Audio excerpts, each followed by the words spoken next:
Sejak Dila bertemu Zain, beberapa waktu lalu, ia semakin banyak melamun. Bahkan jadi banyak tak melakukan apa-apa. Hingga Feby pun bingung lagi harus melakukan apa untuk Dela. Akhir-akhir ini aku lihat kamu sering melamun, Del. Ada apa lagi sih? Kamu galau lagi sama teman-teman kamu? Tanya Feby. Akhirnya mereka pun asik ngobrol di pelataran kamar. Tidak lama kemudian, telepon pun berdering. Halo Del, sekarang lagi di mana? Kakak udah hampir dekat kosan kamu. Ternyata yang nelpon itu adalah Kak Fikri. Saat itu juga Dela langsung bergegas pergi menghampiri Kak Fikri yang sudah menunggunya di tempat biasa di depan masjid agak jauh dari kosan. Kak, kapan sampai? Kenapa gak bilang kalau kakak mau kesini?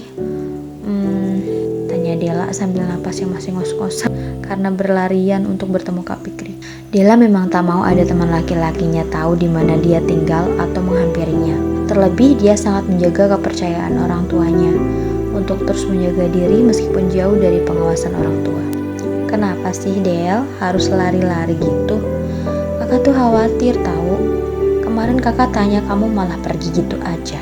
Dan kakak lihat kamu pucat sekali, tanya Kak Fikri sambil menatap Dela yang kecapean. Kak Fikri memang lelaki idaman banget, sangat perhatian. Dia baik hati. Entahlah apa yang membuat Kak Fikri sangat baik kepada Dela. Padahal Dela hanya menganggapnya teman, tidak lebih. Kak Fikri memang sering mengunjungi Dela, namun mereka biasanya berjumpa jauh dari tempat tinggal Dela. Mereka sering ngobrol dan belajar bersama. Singkat cerita, pertemuan mereka memang tidak disangka-sangka. Saat itu Dela memang pernah menjadi salah seorang relawan kemanusiaan di kota Bandung, dan dia sering sekali mempublish kegiatan amalnya di blogspot. Karena Dela senang sekali dengan tulisan, dia sangat rajin menuliskan kegiatannya di blog tersebut, hingga akhirnya salah satu pengagum tulisannya menjelma menjadi seorang Kak Fikri, lelaki yang jauh lebih tua umurnya dibanding Dela. Perhatian, ramah, dan sangat sayang sama Dela. Dela pikir Kak Fikri menganggapnya hanya sebatas adiknya saja. Kak Fikri memang pernah cerita dia punya adik perempuan. Semenjak kedua orang tuanya meninggal, dia tinggal bersama paman dan adiknya. Bahkan sampai besar Kak Fikri benar-benar mandiri. Dia bisa menjadi ayah dan ibu buat adiknya. Bahkan sampai menyelesaikan studinya sampai sarjana. Kak Fikri memang orangnya bertanggung jawab dan berhati mulia. Sampai-sampai Dela sangat terkagum-kagum dan nyaman bisa kenal sama Kak Fikri. Namun, semenjak adiknya memutuskan untuk menikah dan menjalani hidupnya bersama suaminya, Kak Fikri pun tinggal sendirian. Ia tak pernah lagi bertemu adiknya sesering dulu. Mungkin yang dia lakukan kepada Dela tidak lebih dari itu. Sayangnya seperti adiknya sendiri, Dela memang beranggapan seperti itu sampai saat ini. Del, kamu tahu nggak hari ini kakak dapat proyek lagi? Survei di ITB diperpanjang dan kakak akan banyak kebanjiran job, ujar Kak Fikri sambil tersenyum dan menatap mata Dela. Kak Fikri sangat berharap Dela menjadi salah satu wanita dalam hidupnya selain ibu dan adiknya. Kak Fikri benar-benar tulus kasih sayangnya sama Dela.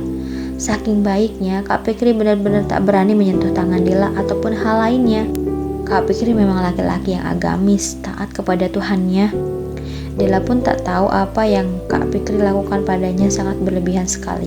Bahkan Dela tak pernah meminta Kak Fikri untuk menjaga bahkan memperdulikan dia atau memperhatikannya. Aku senang banget mendengarnya. Kakak senang, aku juga senang lah, jawab Dela sambil membalas senyum dengan penuh semangat. Malam itu mereka memang sedang pergi ke suatu tempat yang jauh dari kota. Tempat makan dengan pemandangan yang bisa melihat kota Bandung, tepat di daerah Punculut di atas bukit kota Bandung. Dengan suasana yang sejuk, Dela dan Kak Fikri hanyut dalam berbagai cerita, sampai mereka lupa kalau malam sudah begitu larut. Del, ini udah jam 10 loh. Aduh, maaf ya, kakak gak bermaksud untuk membuat kamu pulang jadi malam gini. Yuk kita pulang aja yuk, ajak Kak Fikri. Ya ampun, iya kak, aduh aku gak kerasa ya kalau main kayak gini tuh. Ini gara-gara kita asik ngobrol nih. Mereka pun pulang, dan sesampai mengantar Dela, Kak Fikri sempat bilang sesuatu yang benar-benar tak terduga. Del, kakak sayang banget sama Dela, kakak pamit ya, ujar Kak Fikri sambil menyalakan motornya lalu melaju pergi. Namun lambaian tangannya seperti memberikan isyarat jawaban dari Dela. Dan saat itu Dela gak peka dia rasa itu hanya guyonan aja. Sampai di kamar, Della mulai bisa tersenyum kembali dan menghempaskan tubuhnya di kasur. Seneng banget aku, Feby. Dari mana sih kamu, Del? Tumben pulang malam banget, tanya Feby. Aku habis jalan sama Kak Fikri. Iya, Kak Fikri baik banget ya, jawab Della sambil senyum-senyum. Alah, aku tahu nih, kalian habis ngedate ya. Cie, wajahmu sumringah banget malam ini, Del, tanya Feby sambil bercanda. Ya Allah, ternyata bener kan dugaan aku? Kamu memang benar-benar wanita beruntung. Dugaanku tuh selalu bener kan? Kak Fikri tuh suka sama kamu dan kamu menerimanya dengan senang hati, ya kan? Aku aja sejak ketemu lihat Kak Fikri sangat terkagum-kagum dan gak bisa bayangin kalau Kak Fikri nembak aku. Ya ampun, pasti jantungku langsung setengah mati. Feby, kamu usil banget sih gangguin aku kayak gini, kata Della yang sedang rebahan di tempat tidurnya. Apaan sih? Kamu jangan bilang kayak gitu. Sampai kapanpun Kak Fikri adalah kakak angkat aku. Mulai dari sekarang aku akui kalau Kak Fikri itu kakak angkat aku. Ya enggak? Jawab Della sambil senyum dan membuat Feby geleng-geleng kepala. Keesokan harinya, seperti biasa Della dan Feby bergegas ke kampus. Hal tak terduga terjadi di hari itu. Della yang sudah merasa nyaman dengan Kak Fikri, yang begitu ia segani, tampaknya menjadi bumerang untuk hubungan mereka. Di sisi lain ada seseorang yang berharap banyak mendapatkan hati Della, namun Della tak punya perasaan apapun terhadap Kak Fikri. Della benar-benar perempuan keras kepala. Dia egois, tak bisa membalas dengan baik perasaan seseorang. Della memang tidak pandai menerima cinta ataupun menaruh cinta. Bahkan Della tak mau, namun Della memiliki skala prioritas yang sangat tinggi dalam hidupnya. Dia lebih mementingkan kehidupannya, karirnya, yang saat itu memang dia targetkan. Langit yang mulai mendung tak mendukung suasana hati Langit yang mendung tak mendukung suasana hari itu. Della yang tiba-tiba mendapat kabar tak baik dari teman kelasnya, ada yang terkena musibah, lalu di tempat tinggalnya pun ternyata kerampokan. Dan saat bersamaan di hari itu juga, Della kehilangan dompet saat mau berjalan ke kosan itu. Hari itu tak disangka-sangka, semua panik. Kejadian yang tidak ada jedanya itu hanya dalam hitungan 1 jam saja terjadi di depan mata. Saat itu memang tak ada yang harus dilakukan lagi kecuali menghubungi Kak Fikri.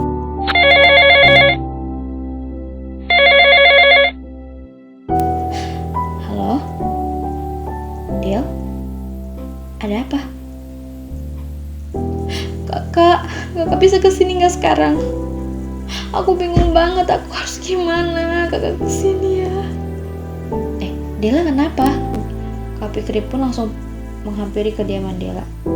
Dengan kondisi panik dan bingung, mengapa banyak orang dan lalu lalang ada polisi juga, Kak Fikri pun bingung dengan apa yang terjadi. Del, ada apa ini? Tanya Kak Fikri, yang sama-sama panik dengan keadaan yang genting saat itu. Kejadian itu memang membuat kaget Della, mulai dari kehilangan barang-barang yang sangat penting, bahkan semua uang di dalam dompetnya, surat-surat penting dan lain-lain, raib hilang dalam di hari itu juga. Hari itu adalah hari yang paling menyedihkan buat Della dan Feby. Bukan hanya panik melihat teman yang terkena musibah di kampus, namun mereka berdua pun ikut terkena musibah. Singkat cerita, semua sudah Kak Fikri urus, mulai dari kepolisian, data olah TKP, dan bahkan menenangkan Della dan Feby yang masih trauma karena ada perampokan di kediamannya. Hal yang tak terduga menimpa mereka berdua di saat waktu yang kurang tepat. Di saat semua mulai membaik, namun dengan diterjadikan semuanya, mereka berdua menjadi mulai sangat hati-hati dalam bertindak. Kak Fikri memang sangat berperan saat itu. Semenjak bertemu dan kenal dengan Della, apapun sudah dia lakukan untuk membuat Della luluh dan tertarik.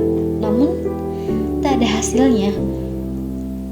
Seminggu setelah kejadian berlalu, Della mulai memahami keadaan yang menimpanya. Ia lebih banyak merenung tentang mengapa mengapa Tuhan memberi cobaan seperti ini.